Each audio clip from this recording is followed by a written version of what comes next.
Welcome to our program on Kardec Radio. Hello dear friends, welcome back to Spiritism and the Media here on Kardec Radio. Today I'm bringing another text from the book Our Daily Bread by the Spirit Emmanuel, channeled by Francisco Cândido Xavier, for us to study and to think a little bit about this lesson. It is number 80, The No and the Struggle. So here Emmanuel is talking about a passage from Matthew. So in this passage, it is in Matthew chapter 5, verse 37. So here is a passage when Jesus says, simply let your yes be yes and your no, no. So the idea here is for us to think a little bit how we use our yes and our no in our daily activities. Also connecting, as always, connecting to the media, the way that, for example, we answer to someone in social media or through an email, through a text message, or also the way that we deal with the media from TV, radio, newspaper, any kind of media that we receive, and how we deal with that, and trying to follow this lesson from Jesus. So simply let your yes be yes and your no, no. So let's see what Emmanuel says about that.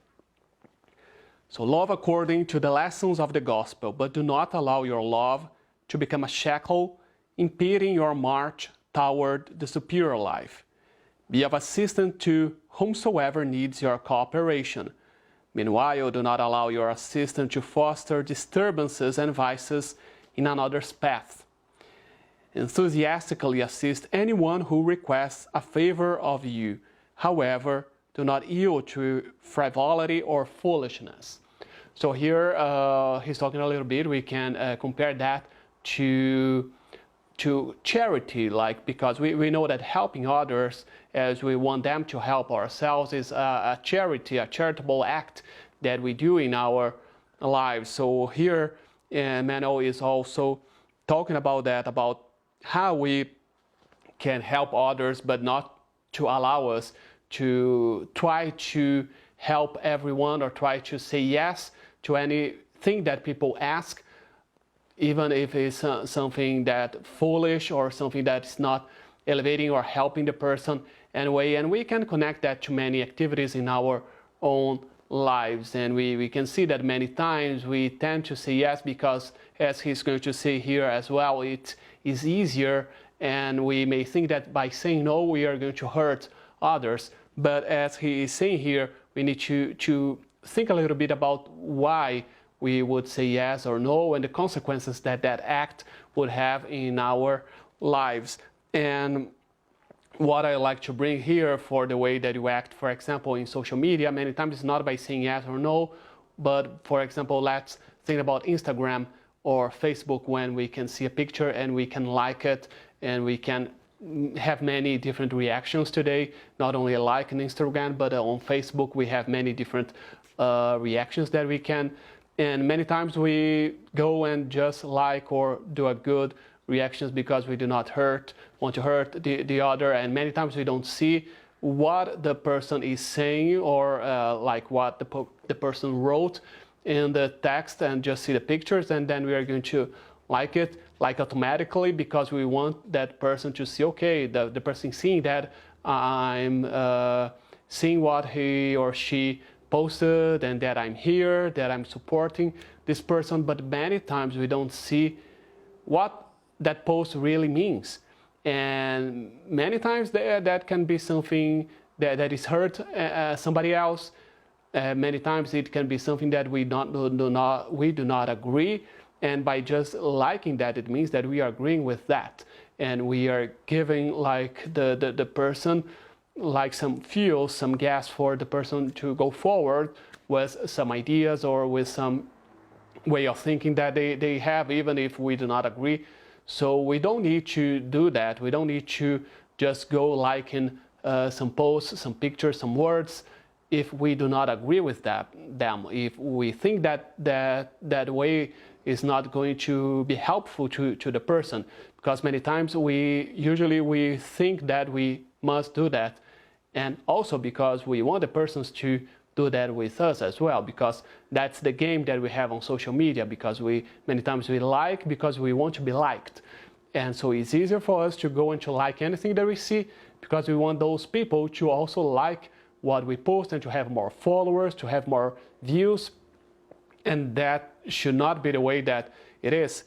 Let's try to act as Jesus here, saying yes is yes and no is no. So if we truly go and like something, if we truly go and say yes to someone, we really need to mean that.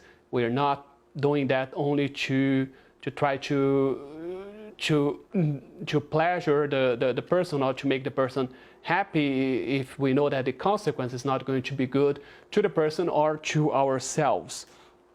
So Emmanuel keeps here saying, open wide the doors of well-being to those surrounding you, but do not overlook the education of your companions to true happiness.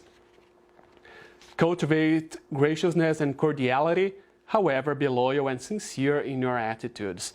Saying yes can be very agreeable in all situations. Notwithstanding, saying no in determined areas of human struggle is more constructive. So this is the key point. Many times we want to be agreeable.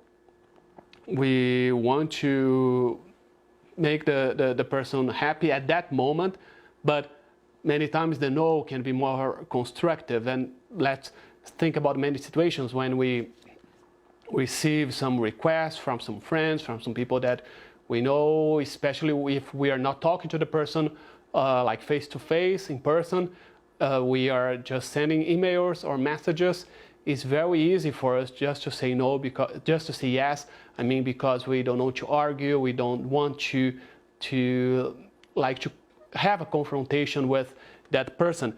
But many times the no is more constructive, as Emmanuel says here. So let's also think about the way that we say no, because no, not only by a harsh no, but we need to truly know the way to say that as well. And here Emmanuel keeps saying here, trying to satisfy all the requirements of the past is to waste time, as sometimes life itself. Just as yes should be pronounced without flattery or adulation, the no should be pronounced without harshness.